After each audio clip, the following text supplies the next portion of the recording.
Good morning, friends. Hello, hello. Glad to be here with you today. Hope that the world is finding you well on this gray day.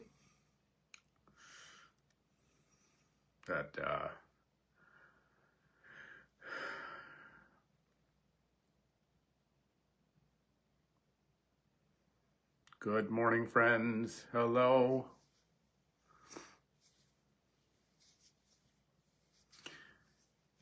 Hope you're doing grand on this day.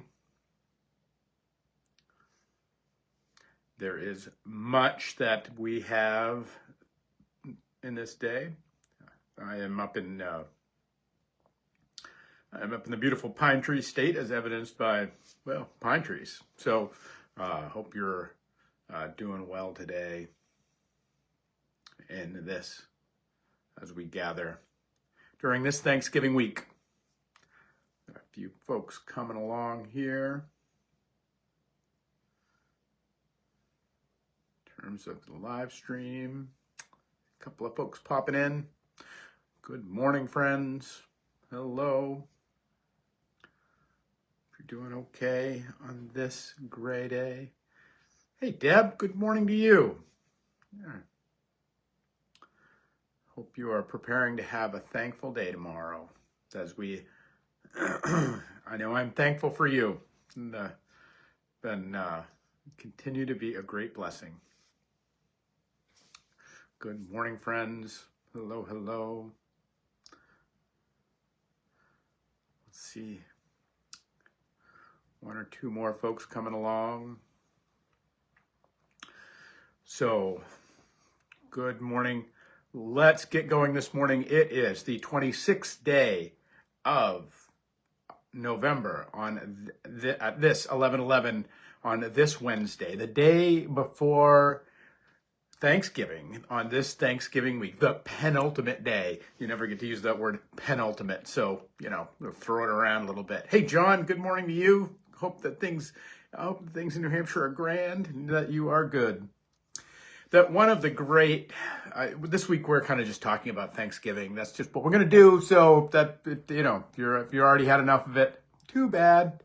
So good morning. Hey, Gary, good morning to you. Hope you're doing great.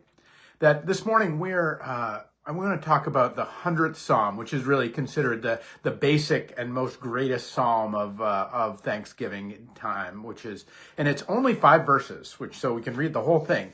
But what it tells us, not just in the fact that, hey, it's a good thing to be thankful, but this way in which we're called to lay out. Because, we have so many different people, we have so many different things, I think, in this era to be thankful for right now, and so many challenges all at the same time.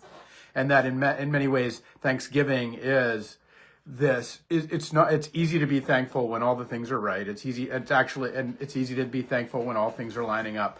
But to work through the basis of our day, the basis of our challenges, and to bring Thanksgiving to those. And I think this is because nothing ever really goes well, by the way, for David. I mean, even when he's fat, dumb, and happy, it quickly goes poorly. So this is the 100th Psalm of David. Make a joyful noise to the Lord, all you earth. Serve the Lord with gladness. Come into his presence with singing. Know that the Lord is God. It is he who made us, and we are his. We are his people, and the sheep of his pasture. Enter his gates with thanksgiving, and his courts with praise. Give thanks to him, and bless his name. For the Lord is good. His steadfast love endures forever, and his faithfulness is to all generations.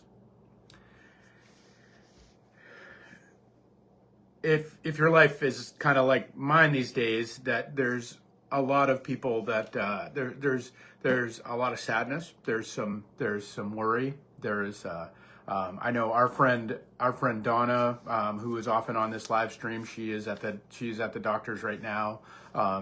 And we're praying for her. Our dear friend Fanny Faye, who's a part of this journey, is struggling with illness. I just got word from many of you who know Richard and Betty Cookson.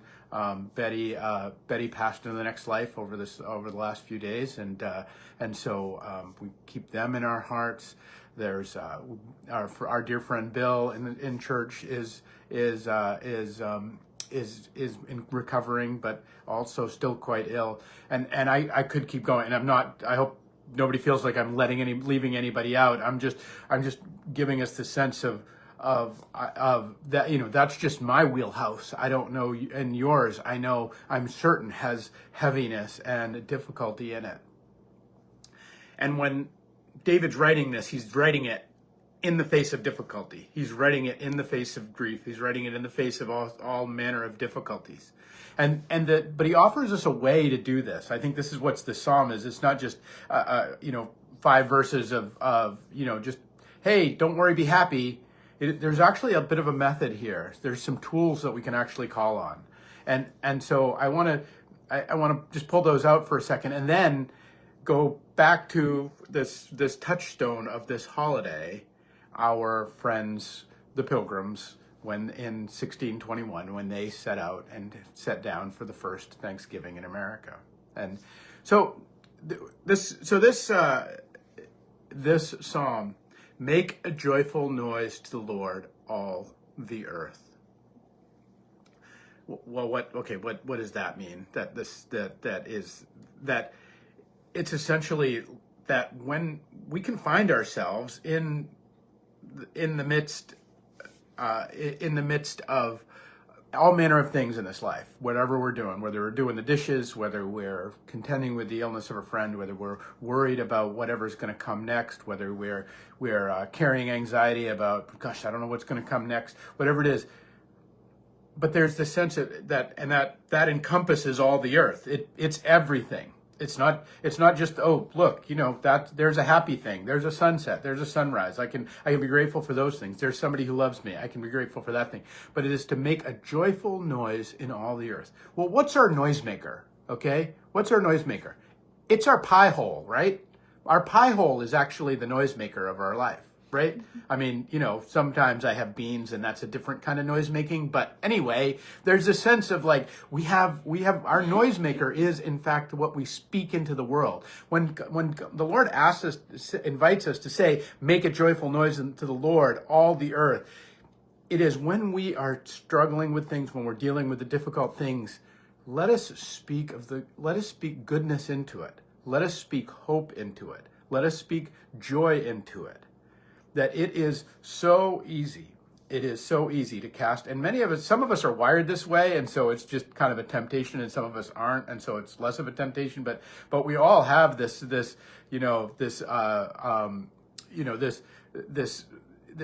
way in which our eye catches the imperfection of whatever is in the thing. We all have it. I'm horrible. Like I'll stand in front of in front of the church on Sunday, and if one of the candles is out of whack, or one of the cross isn't quite straight, or if the communion and things aren't quite I can't stand it. Like it drives me crazy. It's good. I can't not see the imperfection. But what do we have? We have a beautiful communion table. We have a beautiful table set to worship God. Just get over it. If one of the candles isn't straight, Andy. But yet, what does our mind do? What does our eye do? It finds that imperfection. And the first thing in terms of leaning into Thanksgiving that God invites us to is to make a joyful noise. Even if, and that's not necessarily means you're feeling all the warm and fuzzies inside. You have this warm chocolatey feeling when I see things out of whack, or we have this warm chocolatey feeling when we can't pay the bills at the end of the month. We have this warm chocolatey feeling when people that we love are sick. No. It means speak joy, speak goodness, speak love into those things, especially when we don't feel it. And this isn't faking it till you make it. This is aligning ourselves with the will of God and the love of God for us. This is an invitation to align ourselves. The early pilgrims, when in 1621, when they set the feast of the pilgrims, there was 50 of them. When they got off the boat the year prior, there were 102 of them. They had buried 52 of them over the course of that year from sickness. They gathered with 90 of the Wampanoag Indians to have the feast of Thanksgiving together with them. And what did they do? They sang Thanksgiving into the world, into a world with one out of every two chairs around their table empty. They still spoke Thanksgiving into the world. They made a joyful noise with their pie holes. They made a joyful noise into the world, and for all of the earth, whatever the earth had brought up that day. So that's just the first verse. There's a whole lot more that comes in this, that I won't spend all of our day unpacking this, but to skip to the line that is often quoted in this: to enter his gates with thanksgiving and his courts with praise. If the invitation is to enter into the realm of God, that God has the holy city arrayed for us, God has the true, the good, and the beautiful arrayed for us, and that it's ours to enter into. And that every day and every hour and every heartbeat and every breath that we draw is an invitation to enter into that. When we talk about his gates, that's the place of that is the place of God's realm versus the realm of the rest of the world. And we can be. It is easy for us to have the beautiful Norman Rockwell. Everybody sat around the table, and we can have that instinct within us to go outside and smoke a cigarette because, maybe it's just too much joy. Maybe we just can't handle that level of beauty. Maybe we can't enter into that. That it is the act of entering into the true and the good and the beautiful, and enter his courts with praise. That what happens? His courts is where judgment happens, right? Because this is how the world unfolds. And so to praise the way in which the world unfolds. Now that isn't always easy, because sometimes the world unfolds in ways that are really broken and really difficult. And that sometimes the devils do get their bite. And certainly all of our bodies are in the process of breaking down. Certainly we're all one good car accident away from the question of all of that. And yet to enter into the judgment of God, the kind of what unfolds next with praise, that we can, whether we like the thing that's happening, because we don't have to like the thing that's happening in order to give God, to praise to God for the life that we have, for the world that we're in, for the encounter that we have, and for the strength that we'll have to overcome whatever the struggle is before us.